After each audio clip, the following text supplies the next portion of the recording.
Ate, pabili nga po. Ano yun, pe? Pabili nga ako ng ano, te, delata. Dilata? Anong dilata? Yung ano, ate, yung pinakamurang delata lang po. Pinakamura? Ano, sardinas lang. Yung pinakamura kong dilata dito. Anong gusto mo? O kaya yung wow ulam. Gusto mo may flavor para mas masarap. Magkano ba yung ano, yung wow ulam? Ano, yung wow ulam ko, tag 27. Merong apritada, mechado, caldereta, adobo. At least iba-iba yung flavor. Tig magkano yun, te? 27 yon. Ay, ayoko pala yun. Hindi masarap Ay, ayaw yun mo yun? Oh, ayoko yun, te. Yung sardinas na lang, mas gusto ko pa yun, te. Sardinas? Oo, pwede naman yung sardinas. Tag 28 yung sardinas ko. Pinakamura. 28 yung sardinas. Eh, anong sardinas ba yung meron Anong ka gusto dyan, te? mo? Yung Town Mega o 5-5? Ano to, yung 5-5 na lang siguro okay na yun. 5-5 na lang. Maanghang o hindi? Yung ano, yung maanghang na lang, te. Ilan? Isa lang, te. Salam. Masarap Sarap naman yung ulamin yun. sardinas. Ah, lalo naman kung di naman araw-araw mong uulamin, okay lang. Ano pa? Padagdag na rin ako ng ano, ng itlog, te. Itlog. Ilang itlog? 2 piraso lang, te. 2. Teka lang ha. 2. Tag 10 yung itlog na. Ah, sige lang, ate. Ano pa?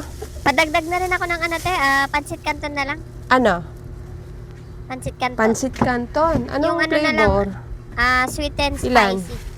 3 piraso. 3? Ano pa? At saka yung juice, te. Nesty apple na lang. Nesty apple? Oo. Isa. Ano pa?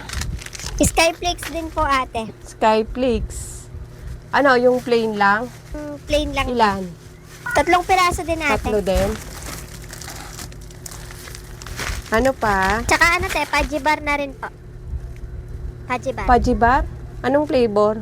Yung chocolate na Ilan? lang, te. 3 din po. Ano pa? Okay na yan, te. Okay na? Apa. Pagsama-samahin ko na lang dito ha. Magkano lahat yan, te? Magkano lahat?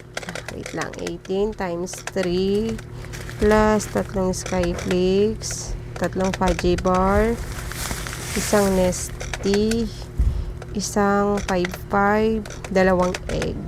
Bali, 181 lahat. Sige, te. Ito yung bayad ko. Palista na lang ako sa kulang, ha? Ibig mong sabihin, ganito karami yung bibilhin mo, tapos yung pera mo, 50 pesos lang? Oo, te. At least magbabayad ako kahit 50 pesos lang. Yung kulang, ilista mo na lang muna. Bakit naman hindi mo sinabi agad sa akin na yung pera mo 50 pesos lang? Ang dami-dami ng binibili mo eh. Hindi ko naman alam na aabot ng 100 plus yan eh. Posibleng hindi mo alam yung presyo. Ano ka ba naman? Sa sardinas pa lang 28 na. Tapos gusto mo may merienda ka pa. Palista na lang muna ako sa kulang, te. Babayaran ko din naman. Hindi pwede. Ito na lang muna. Pang-ulam mo na lang muna yung bilin mo. Saka ka na lang bumili ng pang merienda. Kapag may pera ka na. Kasi yung pera mo pang sardinas at itlog lang. Okay na yan. Huwag mo nang bibilin to. Saka mo na bilin to pag may pang merienda ka na ha. Kasi hindi pwede eh. 181 yung total. Saka mo na lang kunin ito kapag may pambili ka na ng merienda. Yan na lang muna. May sukli ka pa na 2 piso. Kasi hindi naman pwede yung 181 yung total na binibili mo tapos yung pera mo 50 pesos lang. Kumain ka na lang muna. Huwag ka na muna magmerienda ha. Kasi kulang yung pera mo. Hindi ako nagpapautang dito eh. Yan yung sukli mo. Saka mo na bilhin to kapag may pambili ka na ha. Hindi ako nagpapautang eh.